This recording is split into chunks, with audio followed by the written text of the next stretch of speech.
video podcast for the first time, and I gotta look greasy as hell. So okay, Babyface is the way to go. yeah, I'm probably gonna. No way. All right. So okay, here we go. Hey everyone, and welcome to the first ever video podcast for the Radiant Black podcast. I'm Matt, who's now assuming hosting duties apparently, as Bashar does not want to do it. No, I'm just kidding. But yeah, I'm the guy that's I guess gave himself the nickname Radiant Black, and I'm really excited here because we've got some really great guests. First, we've got the one and only. We've got Bashar here. How's it going, Bash? Pretty good. I'm just really happy to be joined by the Invincible Podcast today. Welcome, Ryan, TJ, and Bill. How's everyone doing? Hey guys. Good. Doing great. Thanks for having us, guys. Bill, correct me if I'm wrong, but the You're look wrong. on your face, I didn't know this was video, so I'm glad I'm looking good today, as always. Yeah, don't have to worry about that. And of course, we've got Ali joining us, who's basically in the third chair all the time. Ali, how's it going? It's going great. I'm glad to have the Invincible Circle Guy News Yeah. on with us today. Hope it's going to be a good one. Yeah, So did you guys get a chance to record? Have you recorded anything for issue 9 yet? Yeah. Awesome. So this is a segment. Yeah. So we don't have to go too in depth into issue 9. No. Okay, No, cool. definitely talk about it though, Yeah. because it's definitely one that I'd want to talk about again. Like that was a hell of an issue. I'm so excited to hear what you guys thought of it. I'm really excited. I mean, It's crazy. I think it was like the saddest comic I've ever read in my life. Like it was amazing. Like it was a masterstroke by Higgins. Like I don't know how he's going to top it. Yeah. I remember reading it for the first time and crying. I think Ryan, I text you. I'm like, bro, like I teared up, man. But then I also like laughed hard. Like these extremes. Like Kyle just gets emotion so well, and like this last issue was just his swan song of what Radiant Black is, what makes it so great, and I could only imagine where it's going to go from here. He's got to top it somehow, and He will. yeah, I said this. No, before, he always but does. Here we are. Yeah. No, That's why it sucks to be Kyle Higgins. I feel like every time I read an issue of Radiant Black, I'm like, God damn, this is like a 9.5, 10, or like whatever, like, God damn it, this is so good. And here's my reasons of why this is so good. And then after we get into it, we get to the next issue, and I'm like, God damn. And we spent the whole hour or two or whatever, under an hour, talking about what we think is going to happen. And then he completely comes with something, unlike anything we thought or we've seen, and it still somehow manages to be incredible. So props to Kyle, man. Mm-hmm. And Bill bringing up how, sorry, TJ, Bill bringing up how sad it was and everything like that. Like this issue has so many layers to it and so many, storylines and threads that all tie up so nicely and really grow these characters over this course of however many days and months that it takes place in. Sorry, Mhm. See, that was my favorite part in it, is that like with all these extra characters that came in, it didn't feel bloated. Like it felt right. Right? Yeah. Yeah. Mm-hmm. It was like a think season finale almost, right? Like it's like everything was building up to this point, all these characters, and it was just like perfectly tied together. Go ahead, TJ. TJ, you're allowed to speak now if you'd like to. No, I'm just saying, I think that with Kyle, especially with his creator-owned stuff, he really cares about the characters that he's writing, and he's great at developing relationship, and he cares about Nathan, and he cares about Marshall. And Marshall, I think, is such a unique hero because he has kind of anti-hero traits to him, some like traits that you wouldn't expect in a hero. But yeah, like I think the ending of 9 was one of the best endings to a single issue that I've read in a very long time. Let's fucking go. That's how I feel. I mean, waiting right? not sure if it's 2 weeks because of like the delay, but like I'm super excited to see where it goes. And even then, I'm just enjoying the ride. If Nathan never comes back, like his death was definitely well done. But you're gonna remember going forward, even if he does come back, like how you felt like, man, this guy almost died. So if he comes back as like Nathan the White or whatever, it's gonna be amazing. Oh, excellent reference. Yeah. You gotta. I just think, like, speaking of unexpected characteristics for Marshall, like, who would have expected that the successful breakfast to a superhero is a little bit of puff and a little bit of Cheerios. And Ryan arguing with Smokestack. some high school kids. That's like what's so great about Radiant Black, and is that like it is a comic for our generation. Like and Marshall is such a human character. He's not heroic. Like he's not.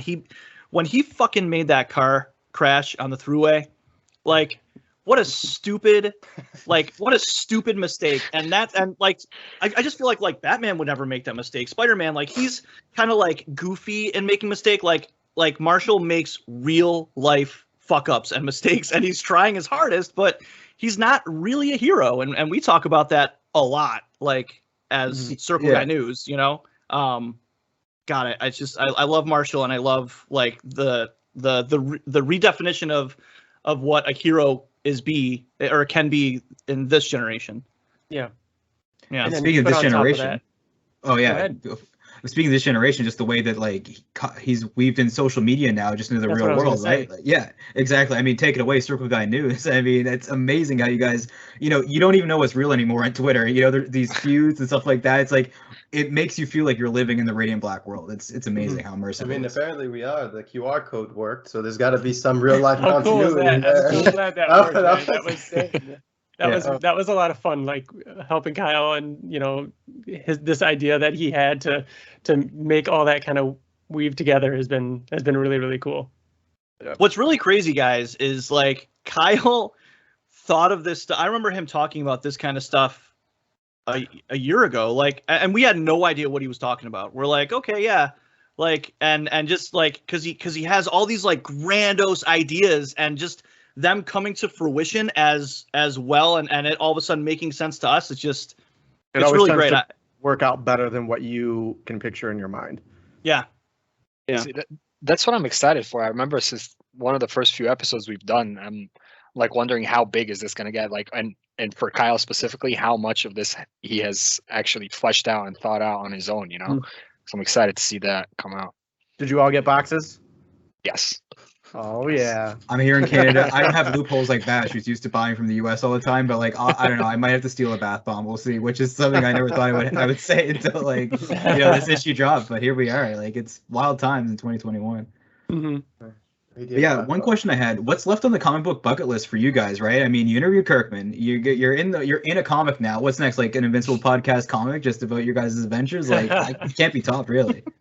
No, I mean, I got something. First thing that came to mind, and it's something that we've thought about for a while, and that would be if the movie happens, going to a premiere. You know what I mean? Even if it's the animated series premiere, but like the next step would be us traveling to an event that's bigger than we expect, whether it be the premiere or even a San Diego Comic-Con panel with actors and stuff like that, and getting to go and talk to them or meet them or interview them. I mean, we were this close, voicing yourself, you know, if they do an adaptation, showing up as you guys as the Circle Guy honestly, News. that's one of those things that.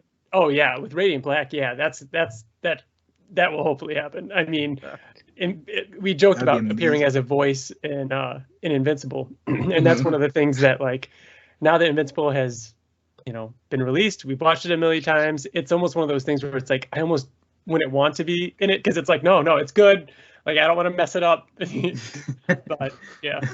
It's funny that you talk about like a bucket list too, because we are, and how Pesh was talking about our early episodes, and the first like big thing that happened to us was getting Ryan Otley on the podcast, and we were awful. We wouldn't let him talk because we were so excited. We just kept it was insanely bad.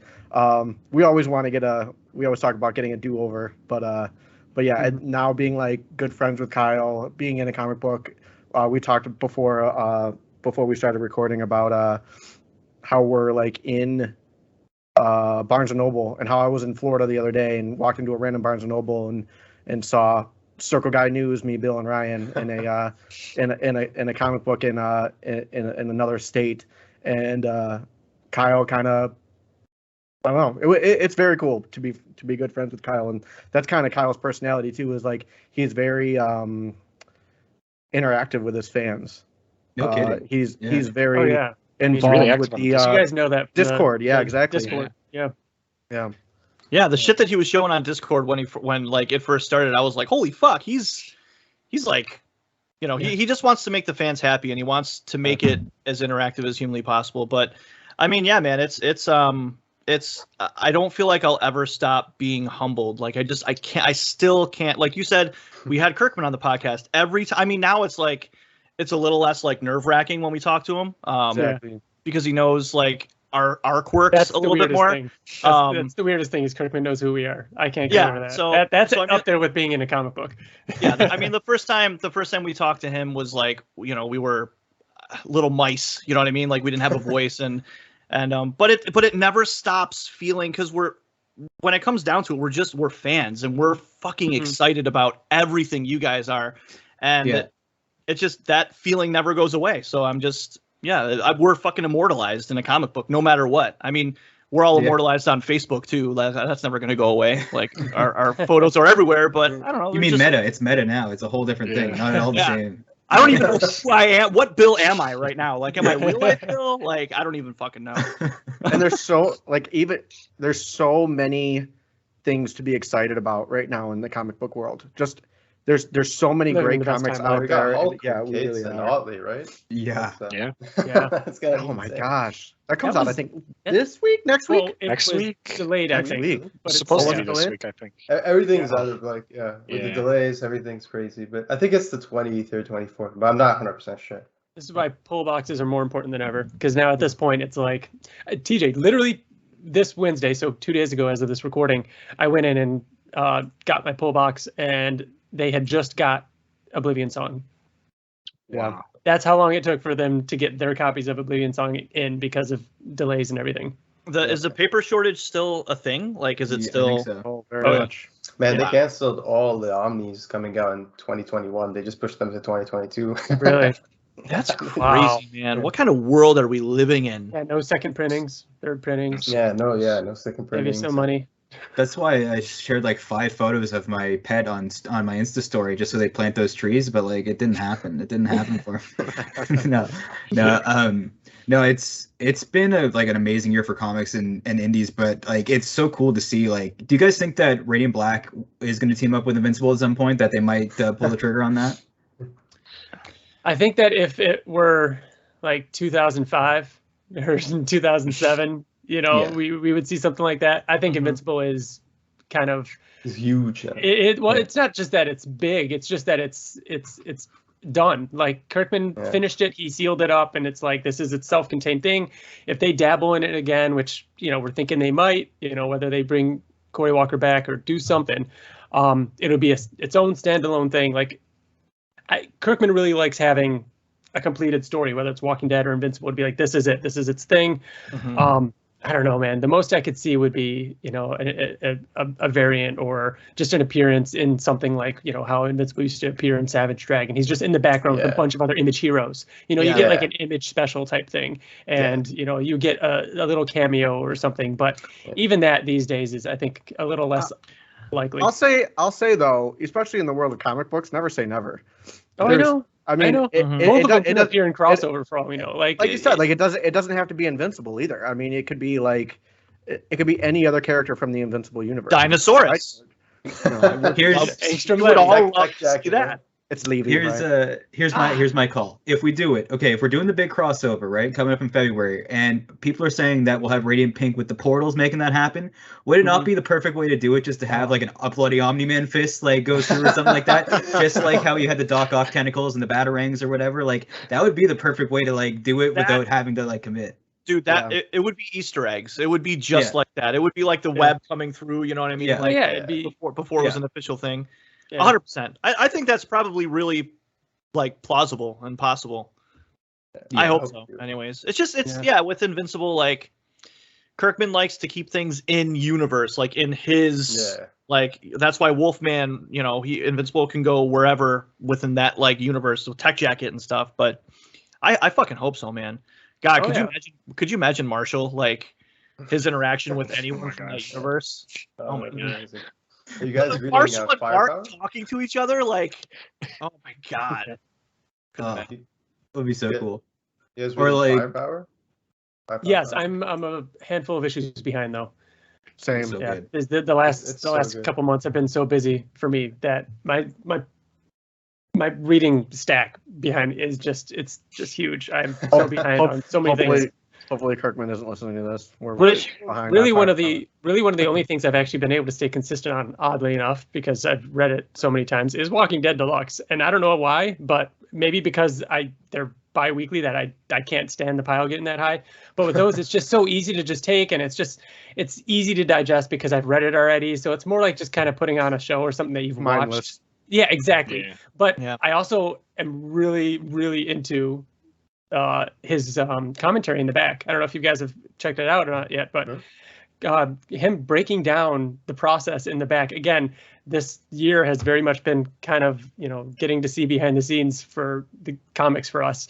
And so getting that additional thing on top of Walking Dead, and a little bit behind the curtain on how Robert Kirkman wrote those early issues, which are the issues that inspired us and like really got us into comics early on, has just been this really cool full circle thing. So that's actually been something that I'm really surprised at how much I'm really enjoying. Bill, one of the latest issues I read was the one that you have a page from, the fight with Tyrese and Rick, and it's just, oh my god, those early issues have just are so fun.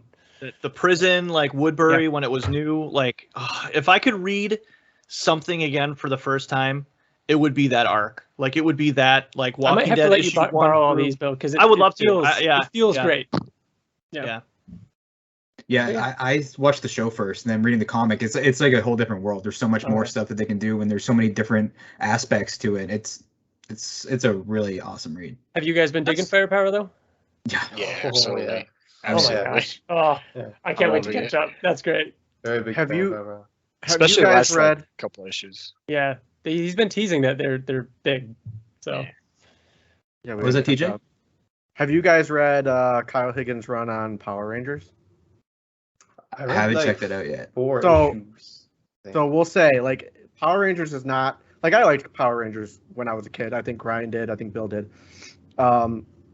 Never had any interest in reading it or going back to it as an adult. Yeah. Holy shit. It's awesome. It's for adults. It's like a reboot of itself, and he incorporates like more new age stuff into it. It's awesome. So if you were fans of Power Rangers when you were younger, I don't know if you were or not, I definitely recommend it.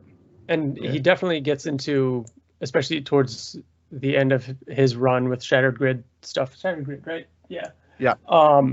You can kind of see the I don't know. You feel the Kyle Higgins. Yeah, you feel that coming out of where he's at now with Radiant Black and all this stuff with Supermassive coming together and all these really cool concepts, and you can see those beginning to really come out of the surface. Okay, I'll give it a shot. Yeah, I've read a few issues because I just read so many different titles. It's crazy, and then every Wednesday, like, oh my god, yeah. So I've read like 4 or 5 issues, and I've liked what I've read so far a lot. Nice. It's very fresh, and it's very like. It's very familiar, yet very different. Like it's a really cool take on Power Rangers. Yeah, very modern. Yeah. And beyond that, not just like getting Kirkman on the show and being in a book, you guys are probably the only people I've ever seen that had someone like brining chicken on your podcast as well, which is like, that's like groundbreaking with Basuto on there. Mike. Yeah. He's such a character. He's always in the chat, always like, I shouldn't say this, or like, I'll just put this out there in the Discord. Like, he's hilarious. And that's the ultimatum that we have. If we can get the Black Market narrative up to 1,500 followers, we get Higgins on. But if we don't, then we get Basuto on, who might answer our questions with lies. So, like, I'm down for either, quite frankly. I mean, the Black Market narrative. Yeah, the Twitter should be rising faster than it is because they're always dropping like awesome stuff. But either way, I mean, you can't get disappointed with Basuto, so it'll be fun. I forgot he jumped on that video episode with like chicken. With he's like, I'm just making jerk chicken. And he has a lot of stories. Yeah. He would make a really good. That was the episode where at the end of the episode we cut it because Kyle had an idea and he wanted to talk about. If you go back and watch the end of that, and that idea is what became the issue 9 and the merch launch and the QR code and the box and all that. Again, stuff. We're talking about it, and I'm just like, does anybody know what's going on? Like, what's talking about right now? Yeah. That's insane. Yeah, I love the way you guys were incorporated, sitting with him at the table with like the Hawaiian shirt and stuff like that. Like, it was so cool. That was so funny. I'll tell you a little story that he told us, that he was dead set on doing the Hawaiian shirt, and the artist didn't want to do it. He was kind of against it, but then after he just wasn't sold on it. Yeah, he wasn't sold on it. But then after he drew it and he saw it in the comic, he was like, this has to be like he was all for it. He's like, this is incredible. People are going to be cosplaying as that eventually. Yeah. Oh yeah. Like, could you imagine I'm getting my helmet, and that's my cosplay. Like, I'm not even kidding. I'm dead serious right now. Yeah. So. Yeah. No, I mean, I have a few questions. But some of them you can answer. You can choose not to. It's okay. But so you've read issue 10, like the next issue. Do you know what happens? Because I'm not gonna ask you what happens. I'm not okay. So like, obviously one thing that really surprised us was what you guys were saying about like Kyle's really toying with the whole like superhero thing, and he's doing his own take on it, and he's introducing a lot of his own elements. And one thing that blew our minds was when we saw the preview pages to issue number 10. Like, obviously we know about the whole Blacklight thing. We've put in our orders for the Blacklight edition. I've got multiple copies, guilty, $10. Who cares? Who cares? Like, it's worth it. So I got multiple copies, and you just look at those pages, and first of all, aside from just like playing with the mechanics of comic books in general and doing new things, they're just like sublime, like truly spectacular. Like, I'm looking at like 5-6 preview pages, right, and they're already blowing my mind. I can't even imagine what the issue is gonna be like. So how did you guys feel when you first saw that? Was it just like the crazy thing about that issue is like we're able to read it and see those pages, but we're still just seeing the digital version, which is still awesome. Like, the colors on it are insane. Mm-hmm. So we haven't seen a physical version of this yet, so we can't see what it looks like as Blacklight yet. Yeah. So that's one of the most exciting things, is because for a year we've been seeing things and seeing behind the scenes type stuff, and it's all been kind of not spoiled, but spoiled for us. So getting that thing in our hands and actually seeing it under a Blacklight for the first time is going to be just as fresh for us as it is for you guys, which is really cool.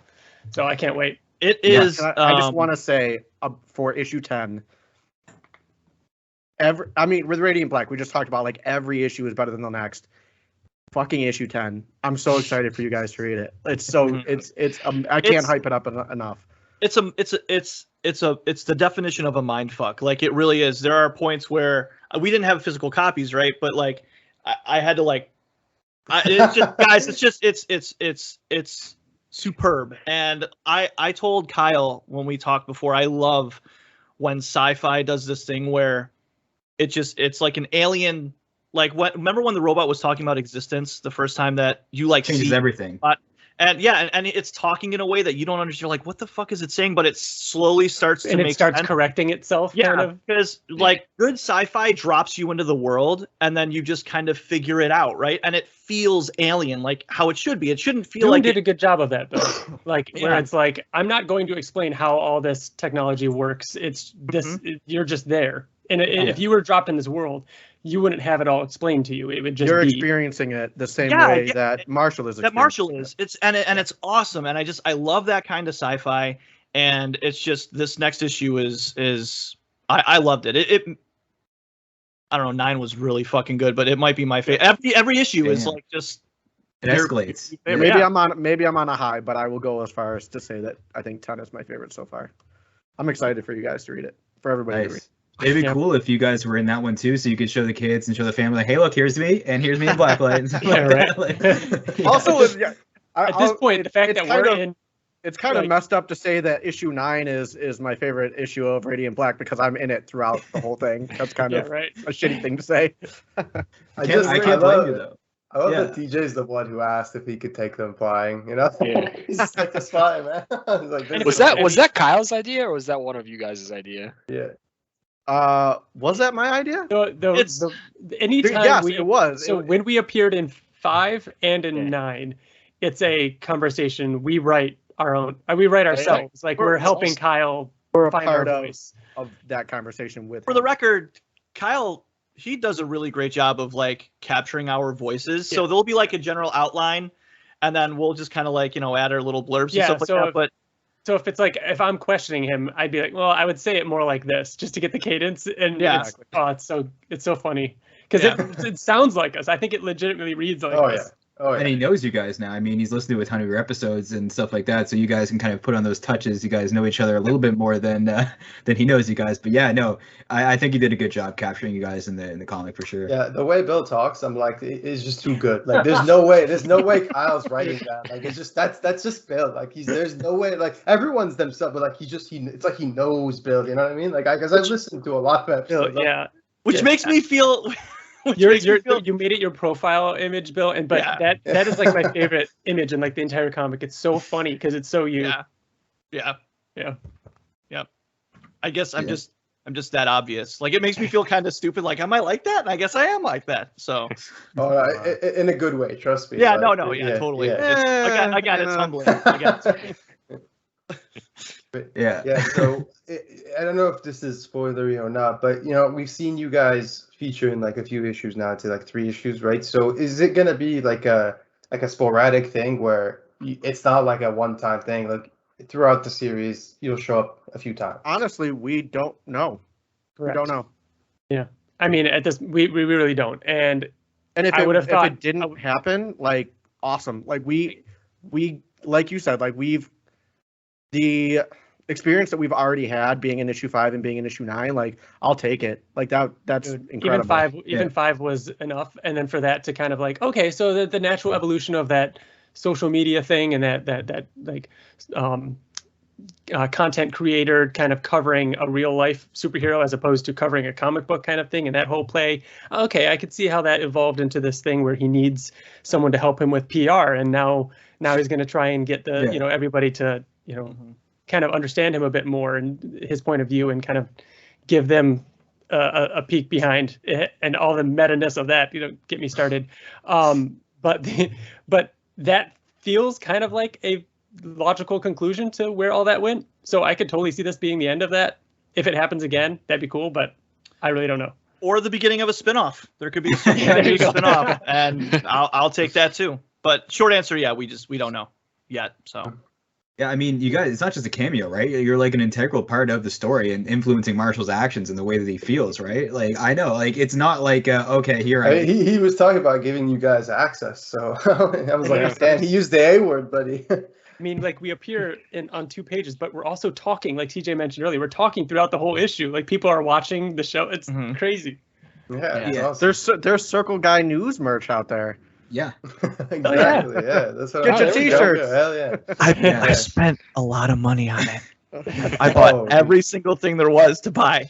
Dude, you don't even know. We're waiting till payday. Like, I remember I told Eddie, I was like, because I don't live in the States. I'm like, dude, like, I gotta secure the Radiant Bath Bomb box thing. I'm gonna send it to you. Like, okay, no problem. Yeah. And then I was like, payday comes, we're gonna get some of the apparel. Eh? He's like, yeah, dude, 100%, like 100%, like it's not even doubt about it. So hell yeah, man, it was very exciting. Can't wait for more. And it's like, man, you see the best part about it, and it's like a double-edged sword, because for Kyle, I can't imagine he's just like, but goddamn it, we just dropped this. But every time something happens, you'll see like the community's so like they're buzzing. They're just like, oh my god, there's merch. I can't wait for this. So there's demand there. People are super excited. People like can't even wait for action figures and stuff. Yeah, so. And that's the thing. Like, that's a good thing that people are so hungry for stuff. I mean, I know that Kyle hears all this stuff. I know that he knows that, and a lot of those things take time, of course. That's what we like, said. Look at where we are now after 9 issues. 9 issues. And there's apparel now. We're not even done year 1. There's like the helmet was made. A friggin' helmet in 1 year. Yeah, exactly.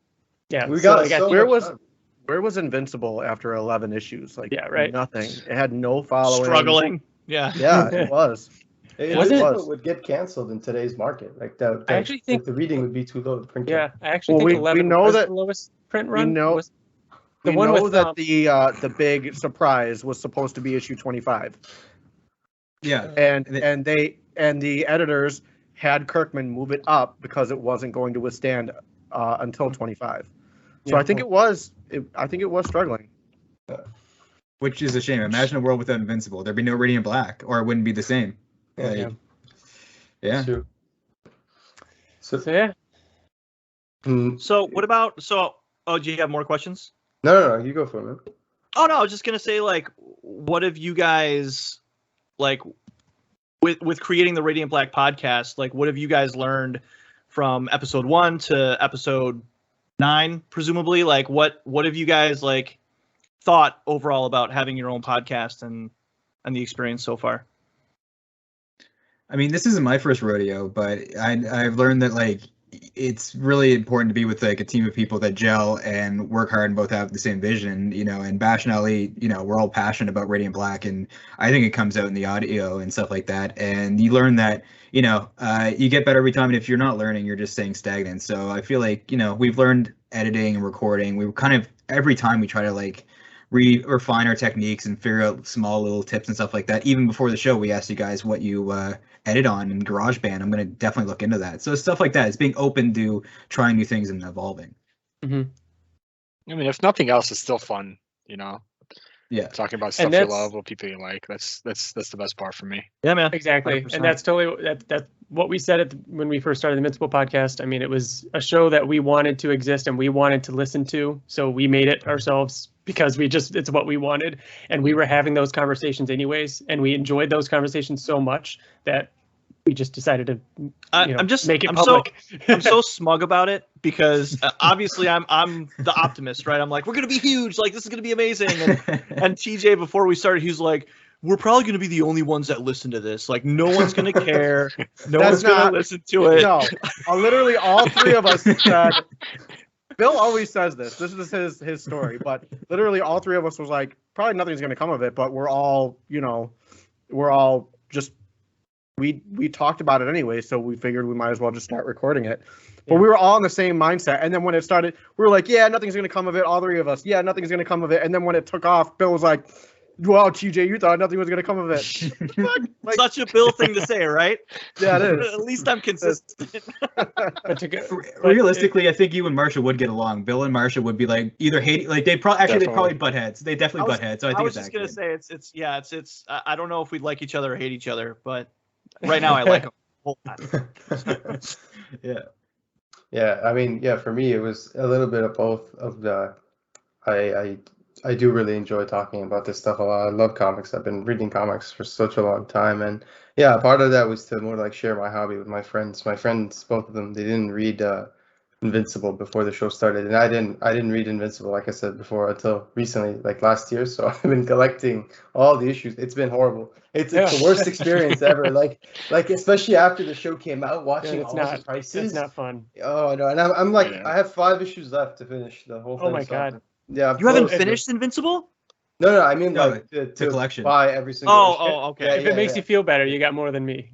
Because I made a decision early on that I was gonna try and keep away from that. I have a ton of them. I have a lot. I have almost all of them.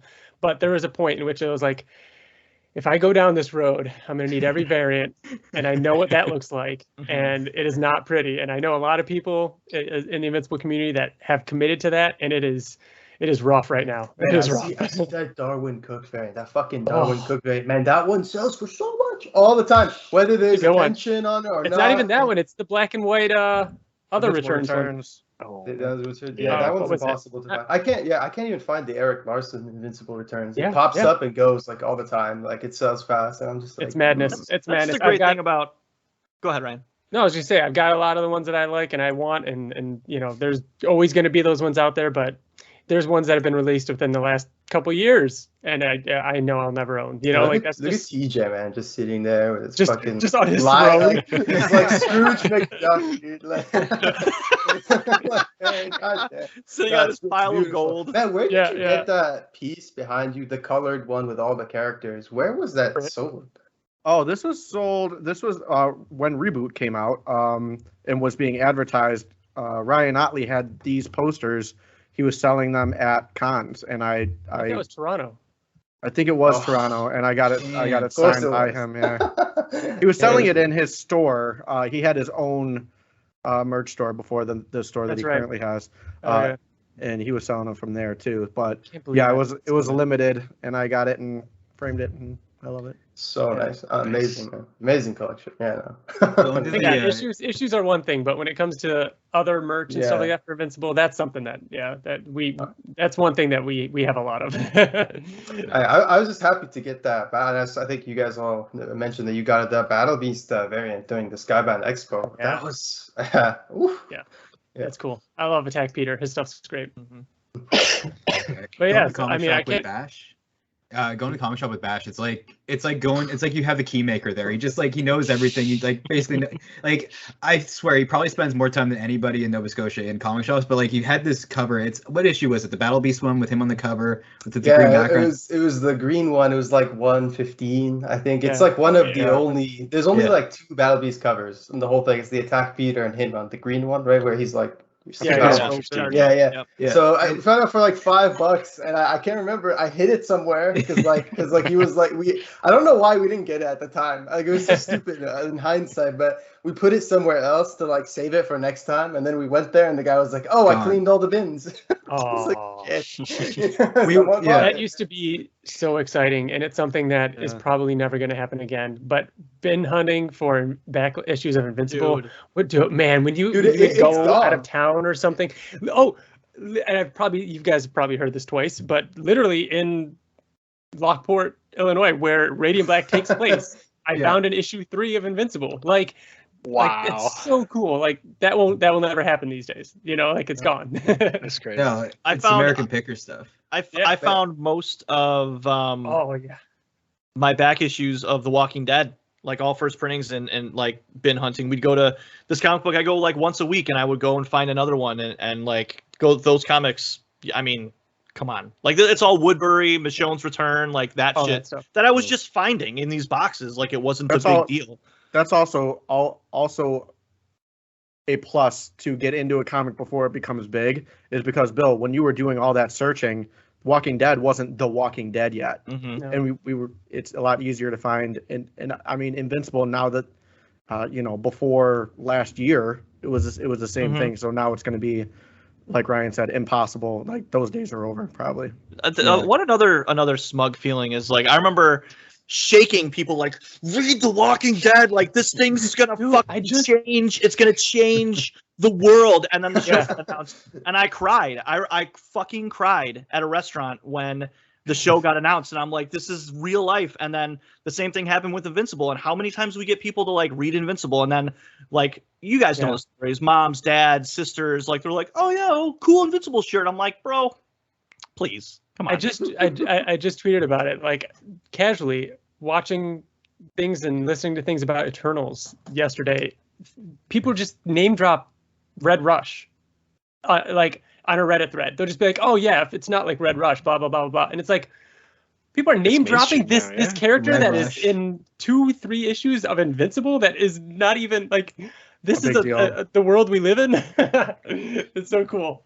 Bill, you must have been hyped that they had the Walking Dead cast voicing the Guardians there, the original Guardians in that premiere. Oh No, it's really cool to see the crossover.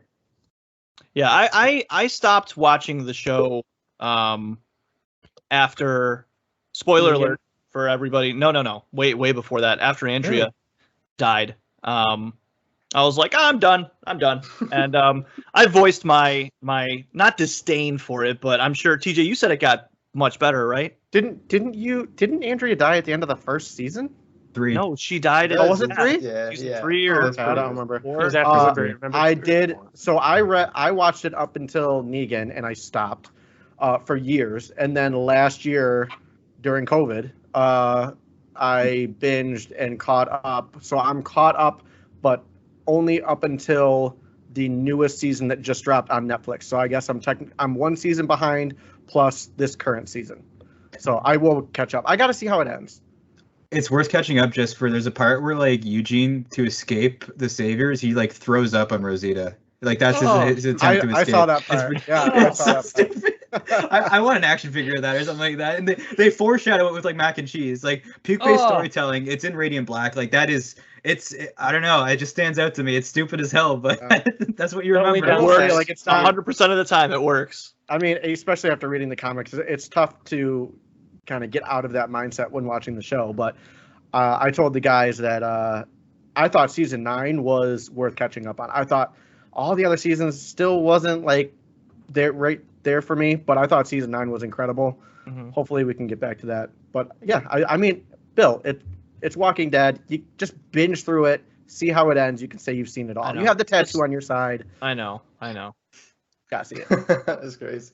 That's awesome though. Yeah, I think one of the craziest things about Walking Dead that a lot of people don't realize, because not everyone cares about things like print counts, but number one is the lowest print issue of the whole run. That's crazy. Like I think print count was like 7,200 or something low like that. And it's like you think about that, that's great that's crazy for so many different reasons. That's crazy because that's super low, but that's also crazy because Walking Dead did something like unprecedented in that it increased the print count almost every issue going up, like till it ended. You don't see that with any series where it consistently like garners attention, that continues to go up and up and up. So that's impressive.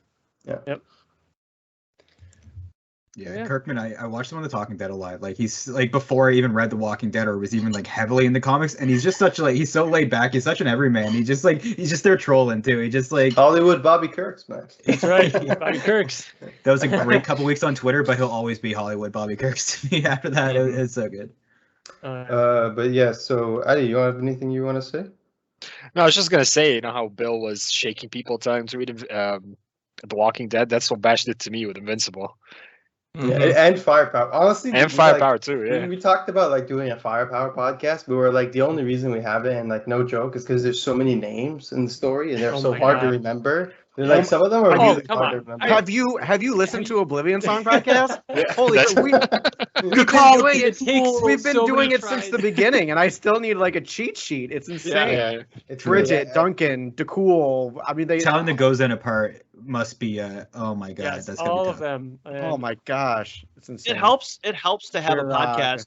The podcast helps us like learn the names better, you know what I mean? Because we go so in depth, where if I was just a casual reader, I'm like, who the fuck is this other faceless? I don't mean to be like, yeah, I don't know. But when they fight, I'm just like, what the fuck is going on? And there was a joke about that. Have you guys? I don't know if you guys. I haven't listened to the newest episode for Raining Black. For the Believing Song podcast, but there's a scene in the newest issue. Is everyone caught up? Yeah. Okay. Yeah. There's a scene in the newest issue Oblivion where. Song? Yes, an Oblivion Song where what's the name of the noodle looking dude that helps train that's a good call. Nathan? Gekal, right. Where he's fighting like the three guys that come I think with Hala. Yeah, and he's like, I'm fighting with you this long, hoping that you were like think it through and leave by now. Then he destroys them and everything. Mm-hmm. And then there's a scene where I think Nathan's brother turns around and he's like, I don't know if you guys just noticed, like I don't know what the hell happened there, but I think they're all dead. And I'm like, that's basically every fight with these people, right? Like I don't know if that's Kirkman poking fun at himself or like because that's what it felt like. Like the art's always ambiguous, but in like the best way possible. Do you know what I mean? Yeah. And Newell's just like telling him, and then they said this, and then this happened. It was so funny. That was a great issue of and then the Newell and Peanut Butter are like Peanut Butter from Firepower are like my favorite characters in these stories. Like nothing can happen to these characters. They're sacred. Great. I don't think I even know who Peanut Butter is. Bro, it's the dog. It's the dog from Firepower. Yeah. Oh, okay. It's the family dog. Yeah. It's so pretty nothing sweet. can happen to them. Yeah. No, Oblivion Song, like I don't envy if they do like an animated movie or a series, like it's gonna be hard to capture Felici's art style. Like, oh my god! But I hope they do it. I think I'd be curious to see how it sounds. Fruit Ninja. That's what I think of every time I'm reading it. Fruit Ninja. Beat Saber or something. Yeah, no, it'd be awesome.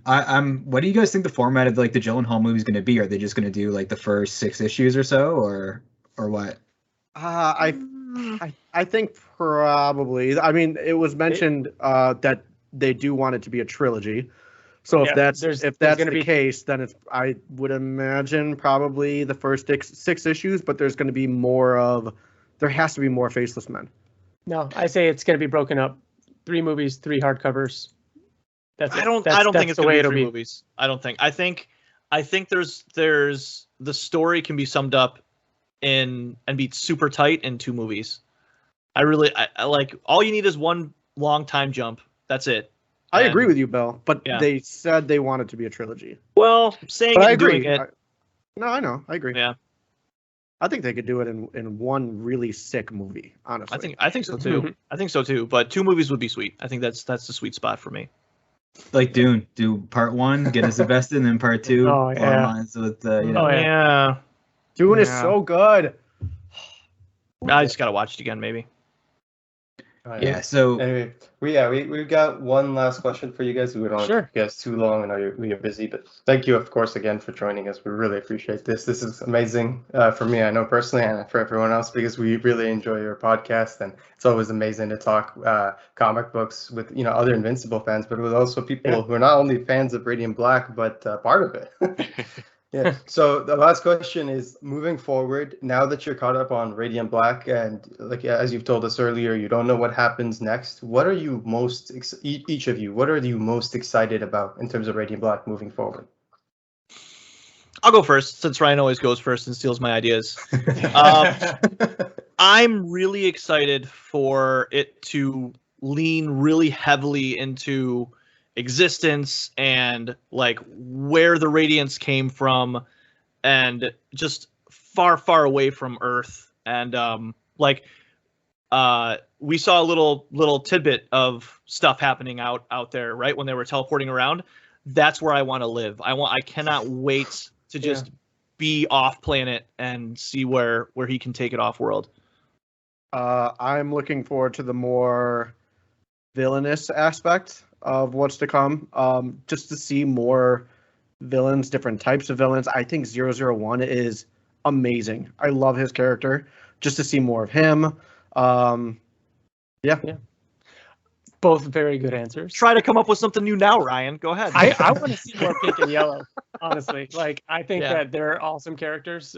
We've seen a decent amount of red, and so I still love her, but getting more of their story. We've got these little tidbits about they kind of knew each other beforehand. How long did they know each other beforehand? What's up with their learning more about Yellow's powers?